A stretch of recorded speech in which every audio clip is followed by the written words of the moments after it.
ലക്ഷക്കണക്കിന് ഗ്രന്ഥങ്ങൾ നമുക്കുണ്ട്. അത് കേൾക്കുമ്പം അത് വില്യം ഷേക്സ്പിയർ എഴുതിയതാണെന്നും പറയരുത്. ദേവി മഹാത്മ്യം വില്യം ഷേക്സ്പിയർ ആണോ സോക്രട്ടീസ് ആണോ എന്നെനിക്ക് സംശയമുള്ളത് എഴുതിയത് എന്ന് പറയുന്നത്. പ്രത്യേകിച്ച് നമ്മളിവിടെ നിന്ന് വേദമൊക്കെ പഠിക്കുന്നത് ഇവിടെ അരിക്കുട്ടാണ്.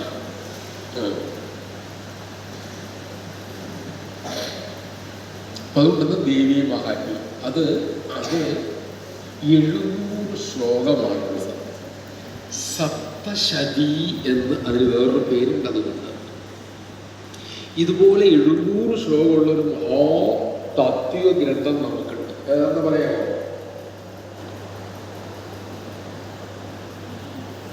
സപ്തശതി ശ്ലോക നിബന്ധനൈ. ശ്രീശങ്കരൻ പറഞ്ഞത് അതിനെക്കുറിച്ച്. ശ്രീകൃഷ്ണൻ അർജുനന് പറഞ്ഞു കൊടുത്ത സാധനം ശ്രീകൃഷ്ണൻ അർജുനന് പറഞ്ഞു കൊടുത്തത് ഭഗവത്ഗീത. അതും 700 ശ്ലോകമാണ് ഉള്ളത്. 700 ശ്ലോകമുള്ള മഹത്തായ 2 കൃതികൾ. രണ്ടും തത്വം തന്നെയാണ്, 2 രീതിയിൽ പറഞ്ഞത്. അതിന് മറ്റൊരു പേരുണ്ട് ചണ്ഡിക. മൂകാംബിയയില് ചണ്ഡികാ ഹോമം നടത്താൻ ഉപയോഗിക്കുന്നത് 700 ശ്ലോകങ്ങളാണ്.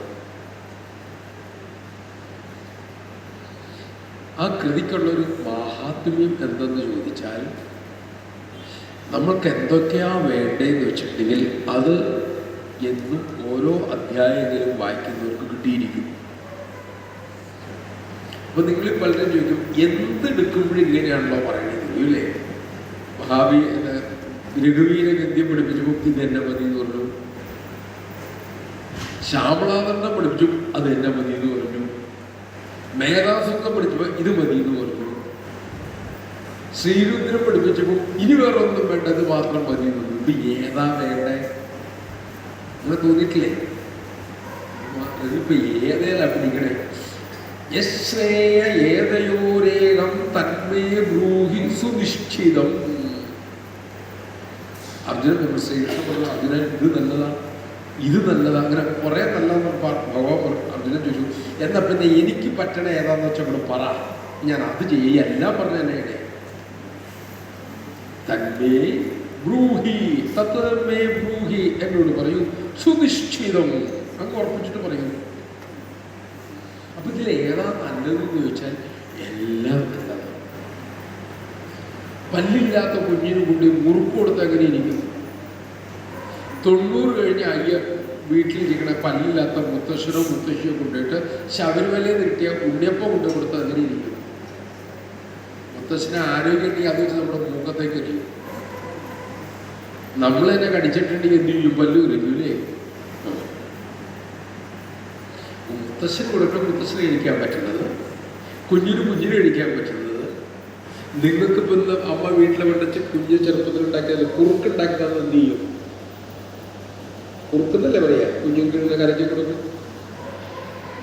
അപ്പൊ ഓരോരുത്തരുടെ ദഹനത്തിന്, ശക്തിക്ക്, സ്വാദിന് അനുസരിച്ച് വേണം അല്ലേ? അതുപോലെ ഈ എല്ലാ ഗ്രന്ഥങ്ങളിലും ഒറ്റ വിഷയമാണ് പറയുന്നത്. ഓരോ രീതിയിൽ ഭക്ഷണം കഴിക്കുന്നതിന് വേണ്ടിയിട്ടാണ് വിശപ്പ് മാറാൻ. വിശപ്പ് മാറാൻ വേണ്ടി മാത്രം ഭക്ഷണം കഴിക്കണമെങ്കിൽ എന്നും ഒരേ ഭക്ഷണം കഴിച്ചാൽ പോരെ?